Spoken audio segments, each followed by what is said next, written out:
and missteps, others point to deliberate sabotage from within. From the MDC's emergence in 1999 out of the trade union movement to court battles over names and logos to the mass recalls of elected MPs, Zimbabwe's opposition story has often been one of promise entangled in political discord. Our discussion on the chase today is opposition politics in Zimbabwe, vibrant or on deathbed. We get to ask, what is driving the disharmony and persistent splits in opposition parties? Are these factions and splinters symptoms of deeper structural issues, or is it pure greed, or maybe a lack of ideological standing? To help us unpack this, I'm joined in the studio by Everjoy Chidindi Musi, a political analyst, Chengetai Guta, Director of Information Movement for Democratic Change, MDC, Willias Madzimure, Secretary for Information and Publicity, Citizens Coalition for Change, who will be joined virtually later on in the program by Ngobi Zita Mlilo, spokesperson of the Chabango faction, Citizens Coalition for Change. Now the chase will be right back. Don't go anywhere.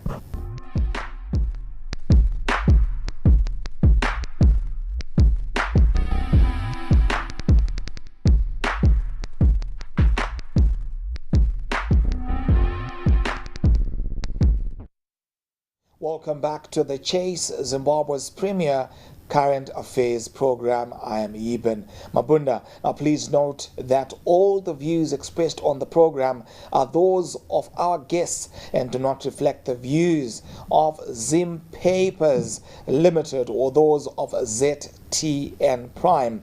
Now before we delve into our discussion, let's start with the following presentation by ZTN Prime's Wadzanai Sansole, as she gives us a brief synopsis of key timelines in the major splits in Zimbabwe's opposition landscape.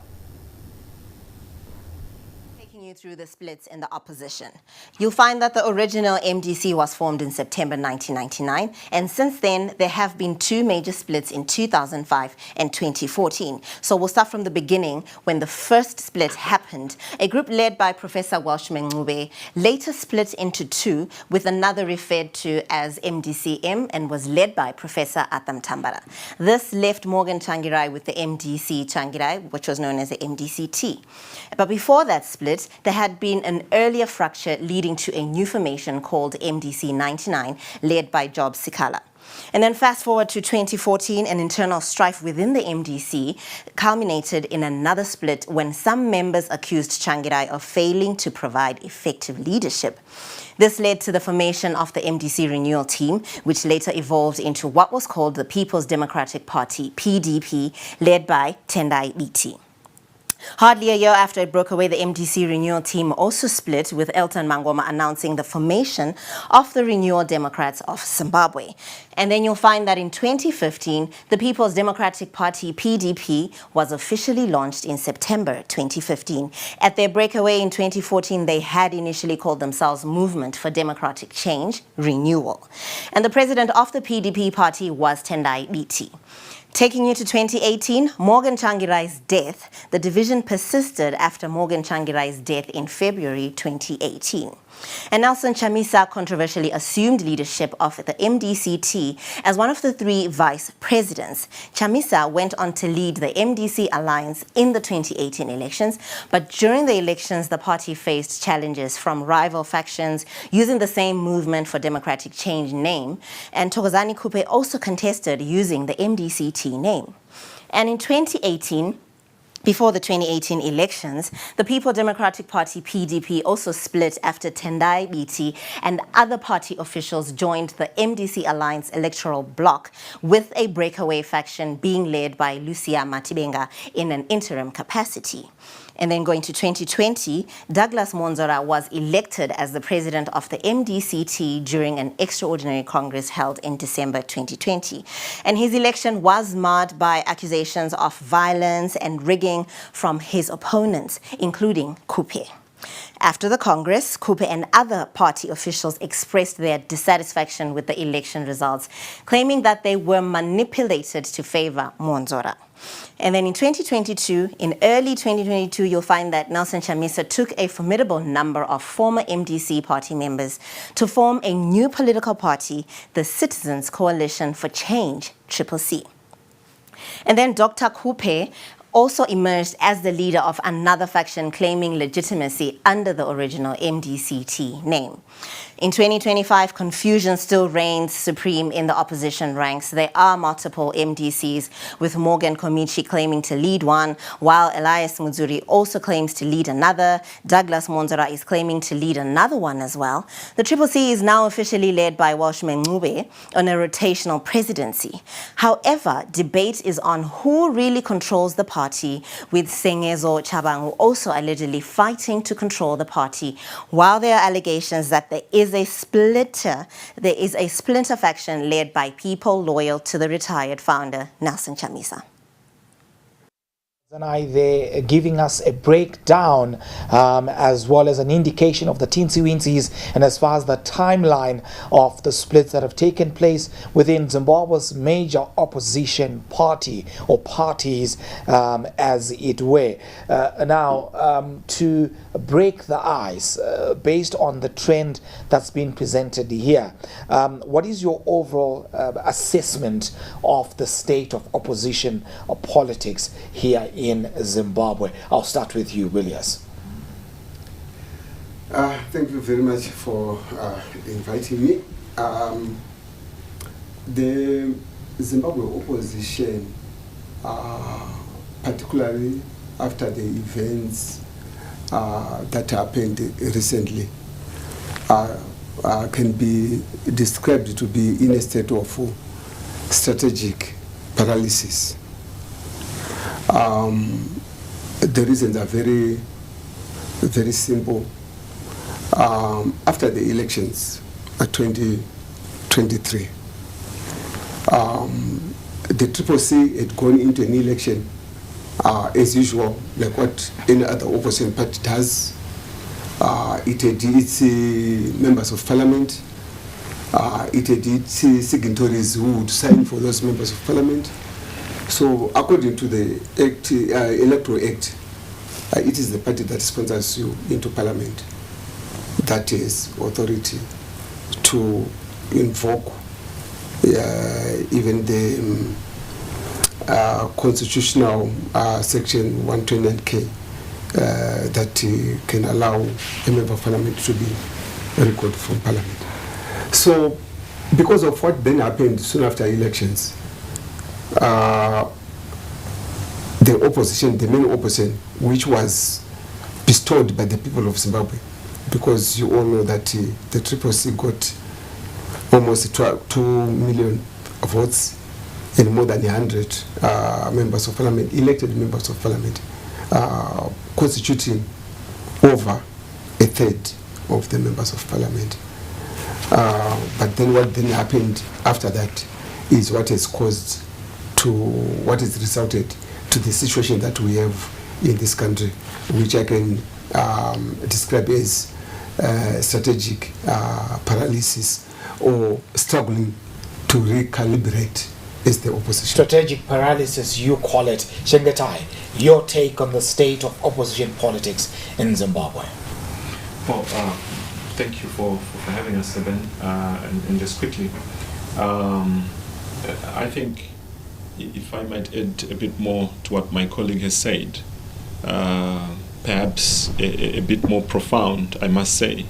First of all, before I really give that analysis, I want to first of all tender an apology, a sincere apology to the people of Zimbabwe for what we have made them go through as the opposition, as the alternative to the government of the day we have today.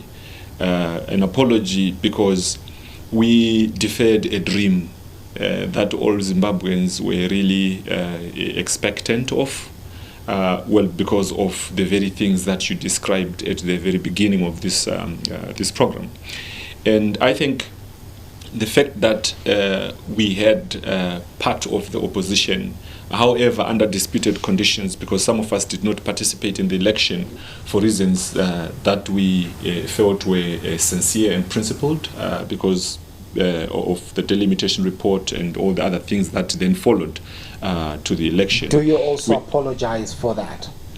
We don't apologize for that, because we took a principled stance, and I'm happy that we were vindicated during the election and even after the election. The observer mission reports, everybody perused through them. They vouched for the very things that we had pointed out to say they were not right about the election. So yes, we are very proud to have took a principled position, but not taking away from what I was saying. The reason why I say that we owe the people of Zimbabwe an apology is because they put their trust in the opposition to say they were going to deliver an alternative government, and that we seem to have taken away the dream because of the very things that have happened in the opposition. Right. We also have Ngobi Zita Mulilo, who joins us virtually from Cape Town, spokesperson of the Chabangu faction Citizens Coalition for Change. Ngobi Zita, good evening and welcome to the program. Good evening. Thank you for having us, and I apologize. I'm on the road. It indicated that I'm traveling. What is your assessment of the state of the opposition in Zimbabwe at this moment? I think it's fair to say that the state of opposition politics is at its all-time low.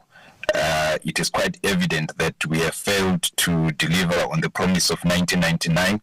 We have failed to deliver on the promises that people had at the formation of opposition politics with President Morgan Tsvangirai. So it is true that the opposition politics is almost non-existent at this point, and it is important that all actors in opposition politics regroup in a manner that puts through the promises of what we intended to do at the formation of the opposition in 1999. Right, I will relay a question to you to say, what are the major reasons that have led to the splits in Zimbabwe's opposition from your perspective? Well, in my own perspective, we think that, and I think you highlighted it in your introduction, that where the ideological grounding of an organization is not clear, the center will not hold. I think that for an organization that was born out of trade union politics, we ought to have been much more clear ideologically about where we are going. Ideological clarity makes it possible that people be committed to a cause rather than to be committed to individuals. So the submission then is that it is ideological fractures that happened, and of course, if you have those ideological problems leading within a state which is a military state, it will always exploit those weaknesses and exploit them thoroughly, to the extent that it might indeed decimate the opposition. I think, in a word, the main fracture is the non-existence of clear ideological grounding, because ideology gives you the ability to mobilize, to organize, and to educate your base. Right, we will expand a little bit on the subject of ideological differences and ideological factors in this very conundrum. But I'll relay the same question to you, Williams, as well as Chingetai, to say, from your perspective, what has led to the fragmentation that has taken place in Zimbabwe's opposition? Williams. Yeah, it's unfortunate that, as Visitor said, we are also in a sort of almost a military state. This is the situation that we have in this country. And as a result, the opposition has always suffered from state interference in its activities. There have also been problems when it comes to policy clarity when confronted with certain issues. The reason being that, as you may be aware, the opposition, strong opposition, has been in existence for quite a long time. And at one time, the opposition won an election in Zimbabwe. It's not debatable or questionable that it happened in 2008. In a normal democracy, the opposition should have assumed leadership of this country. So when that happens, those people involved, fatigue sets in. They start losing confidence. Conflicts start arising amongst the leadership. Personal ambitions also come into play. So it is not by mistake that this happens, because it's a human nature. Even when you form an organization, you know the cycle of forming an organization, and you go through all that. So as a result, a lot of infiltration becomes very, very possible. A lot of things removing their eye on the ball and start thinking about personal issues. Where do I find myself? You know, even if we don't win any election. So those are some of those things. Also, institutional structures in an organization are very, very important. The MDC, from its formation up to almost 2020, had formidable structures. And every decision would go through the mill, meaning it would start from the grassroots at the branch level, ward level, go to the district, go to the national council, national executive, and the standing committee. Even the standing committee decisions would do, if they have got anything that they would want to be effected in the party, they moot the idea, come up with their idea, go to the national executive, go to the national council where a resolution is made. This hasn't been happening. Why? Because of paralysis and also strategic paralysis, you called it earlier. Why Exactly. is the politics in opposition in the way that it is, Chengetai, and what has led to the breakaways? I think this is a very relatively simple question that ought to suffice in such circumstances. And I'm saying that because if you look at what happened when the split, when Nelson Chamisa, I'll start with that one because that's the most, that would be the most recent big split going backwards. When he formed the Triple C, we called it an ideological rupture. That's what we defined it, because we felt that our colleagues had diverted from the very founding values and principles of the MDC, of the opposition, the main major opposition since independence, and we called it an ideological rupture because a huge number of those who decided to follow Nelson Chamisa did not do that based on any solid ideology. That's what we believe, because what prompted the division was the fact that we turned away from the values of constitutionalism. Our constitution was very clear to say, if in the event of a demise of a leader, you refer to section 9.21.1, if I'm to be correct, which then directed us to have an extraordinary Congress. Chamisa didn't want to do that. Number two, the very fact that he occupied a position which was not provided for in the Constitution. He was regarded as a vice president, but the way he was put in that place was not through the Constitution, which means we had diverted from the values of constitutionalism. Now, go back again, another step. You realize that the splits that happened all the way back to the first split with Professor Nule, there is that pattern of diverting from the founding values of the organization, of the movement, which I then concur with my colleague Ngobizita, who said it's based. All these things are because we lack a solid ideological footing in the very things that we purport to be representing. And this is the very reason why I'm saying we owe the people of Zimbabwe an apology, because this has become a fight for personalities as opposed to us coalescing together to say, look, you know what, we may have these differences, but what puts us together ought to be more and better than what sets us apart. And I think this is the biggest undoing in opposition politics, particularly those associated with the MDC, because this pattern continues where you see the lack of ideological, footing. And I think this is the biggest thing that I would not even want to think. I'm sorry, I'm going to have to respectfully disagree with my brother Mzimure here to say state interference. There's nothing that stops us from also interfering with how ZANU-PF operates. That would be tantamount to being a crybaby. We can't keep pointing outside to say ZANU-PF this, ZANU-PF that. I disagree with that sentiment, because if we had a good, solid ideological footing, there's no amount of penetration that would set us apart or that would break us down.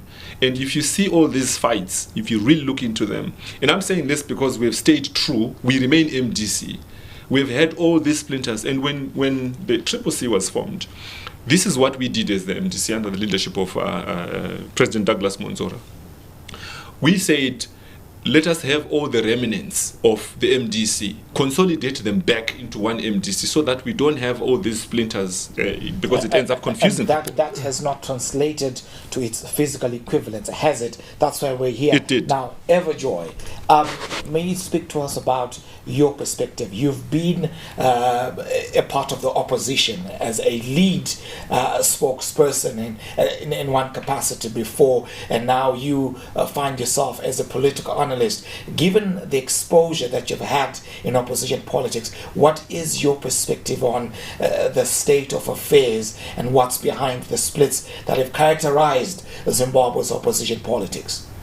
Okay, thank you so much for having me. So, as you said, I've been part of the opposition, but now I'm not part of the opposition. And I have seen that there is a characteristic of that causes factionalism that has not changed ever since time immemorial. Firstly, is the characteristic of lack of discipline.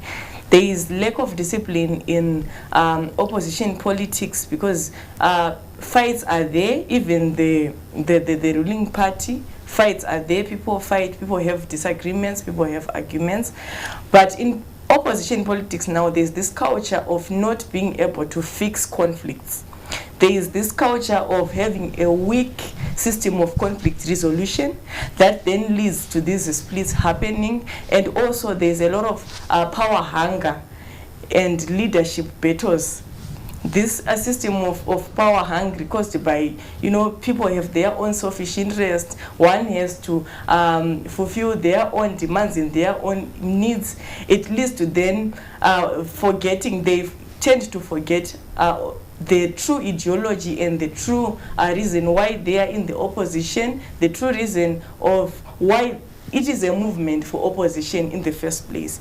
So at the end of the day, one starts chasing what they need personally, and they forget. They start chasing the advantages of being a leader, what comes with being a leader, and one ends up thinking that if I become ZANU-PF, or if I become this party Everjoy, this will benefit me and my family, this, not the people. So this system of having a weak way of conflict resolution, I think, is one of the major causes of these splits. Right, and then there is conversation or an argument that says there is a lack of an ideological resoluteness where opposition politics is concerned. Do you agree? Yes, I agree very much that there's a lack of upholding ideologies. At some point, people tend to lose the true meaning of the movement. So they end up chasing the wrong things. as I have mentioned before. So I agree with what you have said, that there are people tend to ignore the ideologies of the opposition. They tend to now chase the wrong things. They now chase different interests, different motives, instead of sticking to the main reason why the opposition party was formed in the first place. From a trade union backdrop, Williams, that would be assumed to be the founding pillar on which opposition was formed in Zimbabwe. But that seems not to have been the case. Critics contend that there is no ideological commonality where opposition politics is concerned. Where do you stand? I think that is a mere allegation that there is no, the opposition is not grounded on ideology. Why I'm saying so is that what people tend to forget is that the basis on which the opposition was formed was to fulfill the promises of the liberation struggle. And up to today, nothing has been fulfilled. And we are being vindicated because within the ruling party itself, it now has its own discord, serious discord. And what we are hearing coming out is also threatening. We still believe this country at this point, they remain intact, and they're not a part of the conversation. The conversation is looking at the state of affairs within the opposition. We will get into a future conversation about the ruling party, but for now, we are zeroing in on the state of affairs where opposition politics in Zimbabwe is concerned. I was just rebutting the the strong conviction that it is a solid party. No, it's not. We in 2017, the government changed completely. So let's not go there because they also have got their own splits.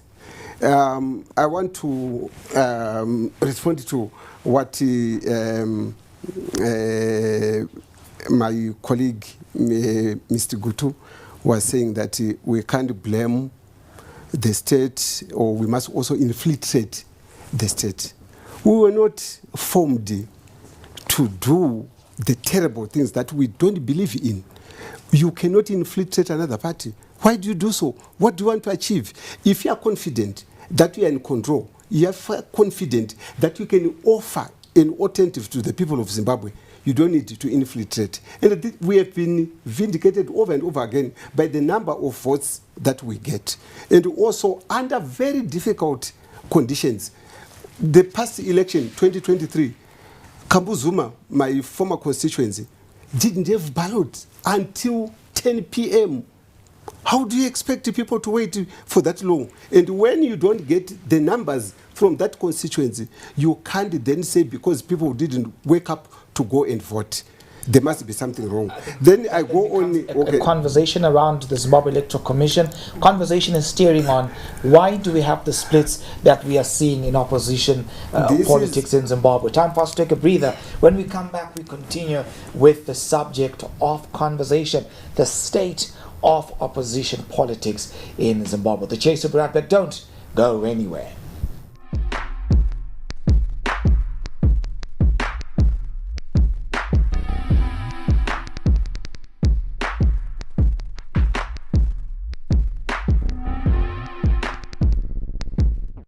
Didn't graduate. I guess I blew it. You couldn't advise him anything. He would just look at you and say, so who do you think you are? We were just like really spoiled. And then they just give me the receipt and I'd pay. The guy walks in one day and then he says that he wants to make a movie. He was blowing the money. There was just like this habit that he had where as soon as he got money, it was gone. I just didn't have the skills or the experience. This money, I could see it disappear so fast.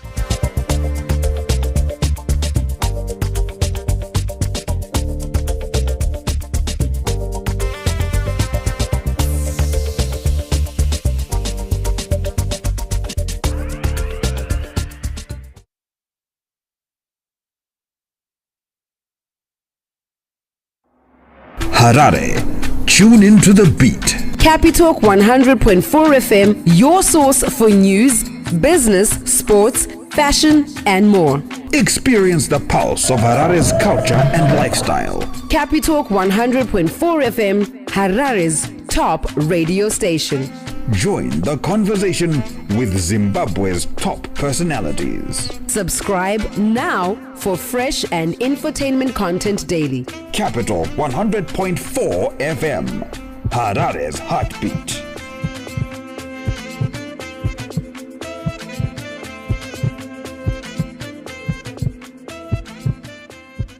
In a land where traditions run deep, where the soil holds the secrets of generations, and where dreams are sown alongside seeds, a new generation emerges. Welcome to Young Seeds. Get ready to embark on a journey like no other as we shine a spotlight on the dynamic and inspiring young farmers in the heartland of Zimbabwe. I want to do it because plants will die, plants will get infected by diseases. I tried to do mixed farming, that is also putting tomatoes. I have half a hectare of tomatoes. Every 40 days it has to be giving birth. Produce a good quality fruit size. Well, calves are kept in different pens, basically so that they don't spread diseases to each other. My name is Zimbabwe. I'm a rabbit farmer. These young farmers are revolutionizing traditional practices, embracing technology, and finding sustainable solutions that will shape the future of agriculture. So, let's get our hands dirty.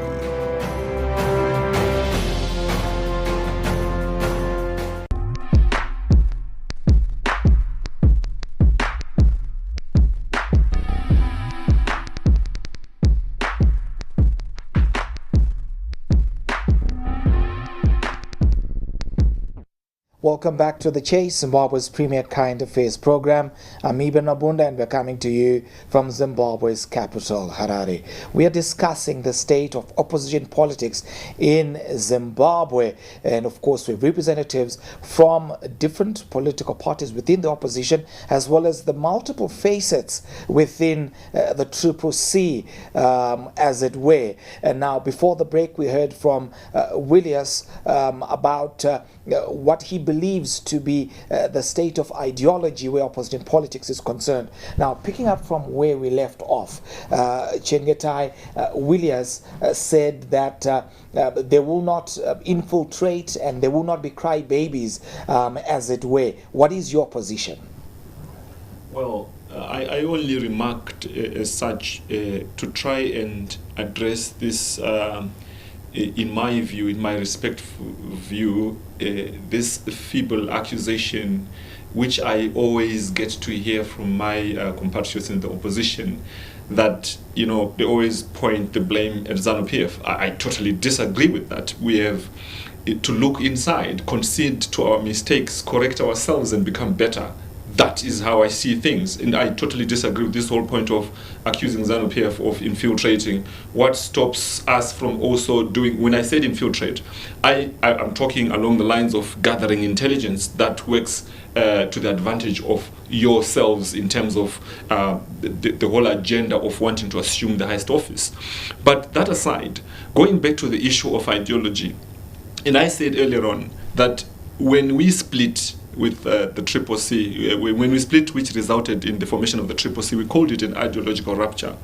And the reason why I want to emphasize this point is that, go back, you will find out that the common denominator in all of these splits, it centers on this one strong pillar of constitutionalism, which is why I'm subscribing to this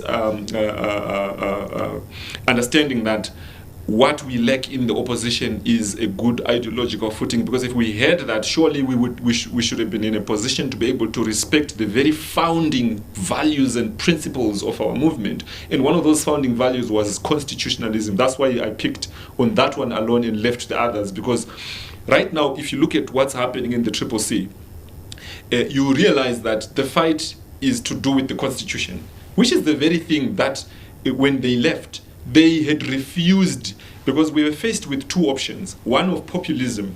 Chamisa usurped power outside the MDC constitution, and that's a fact, because he took over power at a funeral before we even buried Morgan Tsvangirai. The constitution was very clear to say, if Tsvangirai dies, ideology, what is your response? The specific section, just before that, just the specific section that particularly addressed that issue was section 9.21.1 of the MDC constitution. But Chamisa chose to ignore that. As a matter of fact, Advocate Eric Martinenga... I will come in there. What is your position, Williams, where that is concerned?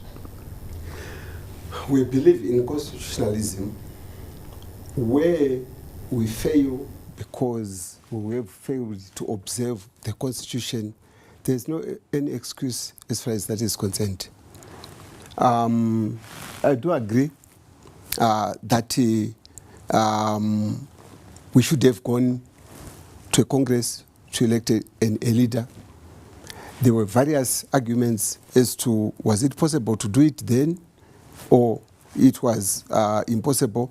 This was when people were looking at the fact that elections were impending. Actually, when the founding leader passed on, it was only about 4 months before any election, which also meant that for the Congress to be held, we were going to do something extraordinary, or even subverting the Constitution itself, because there are certain landmarks, certain roadmap that should be followed when you are preparing for this. This is not an excuse for us not observing the Constitution. It is important that we observe the Constitution, and I strongly feel that at any given time, any political party that wishes to lead the people of Zimbabwe must try and make sure that it meets the dictates of the Constitution. Having said that, there are certain things. We'll come back to you. Ngobi Zita, the subject of ideology and constitutionalism, where do you stand? Look, you would remember that the opposition was formed out of the National Constitutional Assembly movement, which was a movement essentially emphasizing that there were certain problems with the way the Lancaster House Agreement in its various amendments was structured, particularly around the executive power that rested in the president. So it goes without saying that opposition movement in general has always been grounded around constitutionalism. The birth of the MDC in 1999 was a product of the National Constitutional Assembly. So I do agree that the fundamental issue is that a respect for constitutionalism. But I think we must emphasize that issues of ideology go beyond these liberal notions of constitutionalism. The fulfillment of the promises of the struggle for national liberation that Mr. Matsumire is talking about cannot be achieved simply by a slavish attempt to liberal values. It has to go beyond that. We have to, as the opposition, talk about the right to free education, the right to free healthcare, that those who want land must have access to land to work it. Those are the issues that we must be talking about, because those were the issues that the liberation struggle was about. Now, there are variations of the CCC already since the March 2022 by-elections, one led by Welshman Ncube, another allegedly led by some senior members loyal to Mr. Nelson Chamisa. How would you respond to critics who say that the current CCC, in whatever state or name, has lost its identity at such a young age? Ngobi Zita. Well, I'm not aware of a CCC that is led by Mr. Chamisa. As far as I know and as far as I remember, Mr. Chamisa indicated that he doesn't want anything to do with the CCC, and he went as far as indicating that he had left politics. So I'm not aware of any faction that is led by Mr. Chamisa. The only CCC that I know is one that includes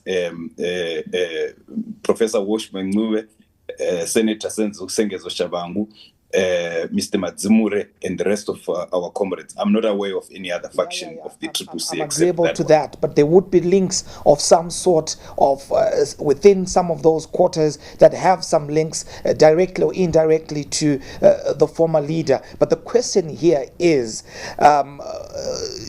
it seems the CCC has lost its identity. What is your response to that?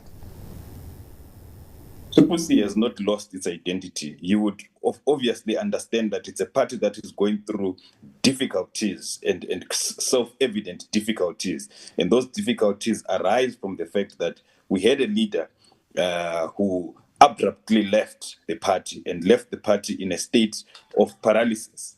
The one that Mr. Madzimure is talking to. So it's a party that obviously needs to find itself again. It's not that it doesn't have an identity. It's simply a party that is still trying to find itself subsequent to its leader leaving and leaving unceremoniously. Multiple heads and multiple factions within it. Why? Is that not evidence of a lost identity, I would put it? I can I can agree with Noezita that the identities is still there. What needs to be done is for the CCC to sort itself out. Why has it not been able to sort itself out? Exactly. Soon after the elections, which were disputed for that matter, and actually in the eyes of the international community, this election was a farce. All the reports point to the fact that it was a farce. Then what followed was the recalls. The recalls themselves causes serious paralysis. I am a victim of a recall. It puts everything at a standstill because the majority of the leaders are those whom we find in parliament who are now trying to think how they are going to survive. As a result, we find some people standing on the fence. Not only that, even the ability of the opposition to operate, the government has taken this as an excuse not even to disburse the funds that are supposed to be used to drive a political party. That is the Political Finances Act was enacted. I will jump in there. You mentioned the aspect of the recalls. Noezita, you would be a spokesperson for the faction that represents Sengezo Chabangu.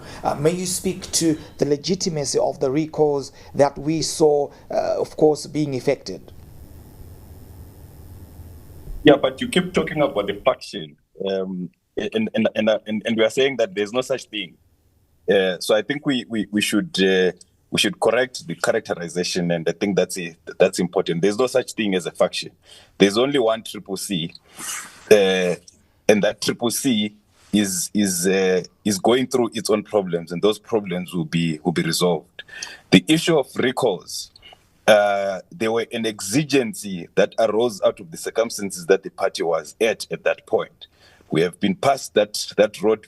We are here now. What is important is that we and our comrades, including Mr. Madzimure, Professor Woshmengube, Maikore, and the rest of the leadership of the CCC should come together in a manner that is reconciliatory, in a manner that takes the party forward. That is what is important, so that we can focus on the issues that Mr. Madzimure is talking about. We get resources in order to rebuild our party. We mobilize society towards fulfilling the promises of the struggle for national liberation. There is only one CCC, and of course that CCC is going through problems. We are determined to resolve those problems and to find each other within the movement. Everjoy, there is only one CCC. Your sentiment? I beg to differ. I would like to disagree with what you were saying. Yes, you might say there is one CCC, but I don't think there is one CCC when we are looking at the reality of things, because the realistic approach is there is no one CCC. There's a CCC that was disappointed because President Nelson Chamisa said begged off. I don't want to use the word he decided not to be part of CCC, and then there is this group that followed the recalls, that followed Chabangu, and that stays. So when we are looking at these things, we would say there are two political parties, but there is one major one, and then the other one is just not official. But there are two different groups. So it is clear that we cannot say it's one Triple C. There are two different political parties. Right. We come to the MDC. Douglas Mwanzora, Elias Mudzuri, and Morgan Komichi all claim to be leading an MDC of some sort. And of course, that would indicate challenges and problems within the MDC itself. The question is, why are we seeing the MDC in the state that it is right now? Does that not speak to some degree of confused identity as well? Well, possibly, maybe not to the extent of how you're putting it across, because if you look at what these two gentlemen are doing... The extent would be legitimized perhaps by the failure of the MDC to field any candidates in the 2023 elections, perhaps. No, I would disagree again with that. You heard what Willis just said right now. It's said that when we called out the 2023 election, I'm actually taken aback right now that he's saying, oh no, that was a sham of an election. But we said it way before the 2023 election when we figured out what was happening with the delimitation report. But guess what? These guys turned against us and said, no, we were trying to postpone an election. This is on record. It's a public record. Everybody knows that. But only for them to turn around and start saying, no, the election was not free and fair. But we said it way before that, because we pointed out to not less than 150 violations to the Constitution as well as the Electoral Act. And these guys legitimized all of that. So they can't turn around and start saying the election was not free and fair. Let's come back to this issue of why these things are happening within the opposition. I'll take a good lift from the discourse we have in this country. You realize that the opposition is somehow detached. And I'm saying this from the opposition because I mean well. I want the opposition to do better and give the current government a run for their money, and perhaps at some point in time become the alternative, as you was trying to say, to complete that unfinished business of the liberal struggle. Remains fragmented. Now, the question then becomes, looking at just how there seems to be a trend of politics within the opposition that is more personality-based than ideology. The question would be, what is the state of affairs in addressing that kind of a challenge, as that seems to be the trend within Zimbabwe's politics? Williams? I think the opposition is already doing a lot. As from our party, as you heard Nwizita saying, that there is only one Triple C, and that one Triple C is led by Washman Nwe. He gave you the leadership that he could say off-head. So there is one political party. But where we have a problem is when we have the state playing a role. The issue of... he begs to differ. That's a crybaby. But he's already admitting that the elections were not free and fair because of what the state had done, interfering in the delimitation. But it has nothing to do with the parties. No, we are talking about state. I didn't say the party. I said the state interference. The state interfered in the creation of the new constituencies, where you ended up having a constituency that used to be called the Kambuzuma, now extending up to Eastleigh. There is no relationship with the people of Kambuzuma and what happens. Would you want to weigh in? But you legitimized the whole process. We called it out and you said it was okay. This is a public record. And I disagree, to be very specific. I know what, and I think we agree when it comes to what ZANU-PF does to try and also, cling on to power. But we are talking about internal party politics. We're saying, why are these things happening to us? It's because we are lacking something. I totally disagree that it's ZANU-PF that's causing these things. We have to look inside, consider our mistakes, be better people. It doesn't matter how many times we fail. This is an opportunity for us to... Your take, Nobizita, on the state of affairs internally. I don't think it's a zero-sum game of saying that it's ZANU-PF to the exclusion of our own misconduct, or that it is only us to the exclusion of ZANU-PF or the state, as Mr. Matsumure would put it. It's a combination of both. And we have to solidify our own relationships with internally and how we relate to each other. And our relation must be based on an understanding of what we want to achieve. I go back to the ideological grounding. As long as we are ideologically grounded, it doesn't matter what comes because your compass is clear. You'll always be able to resort to a working document. I almost said a Bible, which is how you conduct yourselves. Ideological clarity is everything. You can receive blows from the state. You can receive blows from your opponents in ZANU or any other political party for that matter. But as long as you are ideologically grounded, there's nothing that can stop you. We cannot expect other political formations not to attack us. It's simply not possible. We exist in a political environment, and political parties exist for state power. So we should expect it and use our ideological clarity to fend ourselves. As we wrap up, now that Mr. Chabangu is back within the CCC in his capacity, are we to expect more recalls? No, we are long past the issue of recalls. What we are concerned about is building our party, is creating the necessary environment within the party to bring everyone together so that we are able to build this party and deliver to the promises to the people of Zimbabwe the promises we made in 1999. That is the primary focus. The primary focus is to rebuild our party and to ensure that everyone is included and we can move the country forward. Our country desperately needs dialogue, not only within the political parties, but across society. We need to focus society on resolving the greater national problems that we have and do so through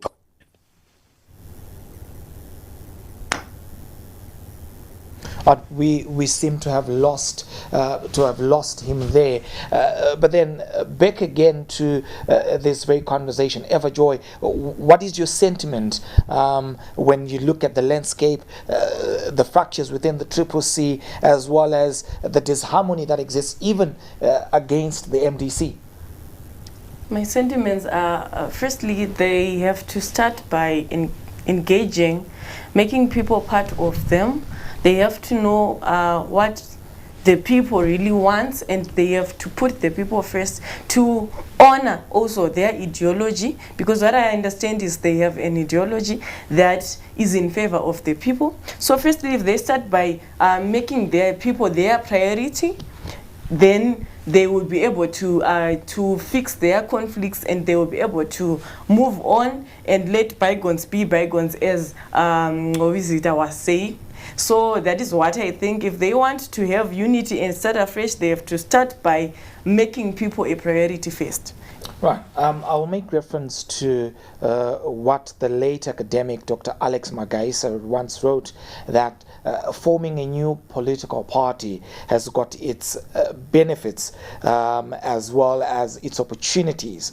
And he called it the problem of my partyism, a phenomenon where an unhappy member of a political party opens their own political party into what he also termed political preneurship. Now, the question is the availability of donor funds one of the main reasons for the splits or disagreements within the opposition? Chengetai. Well, I disagree with that sentiment. Well, it's a question. I would say immediately no.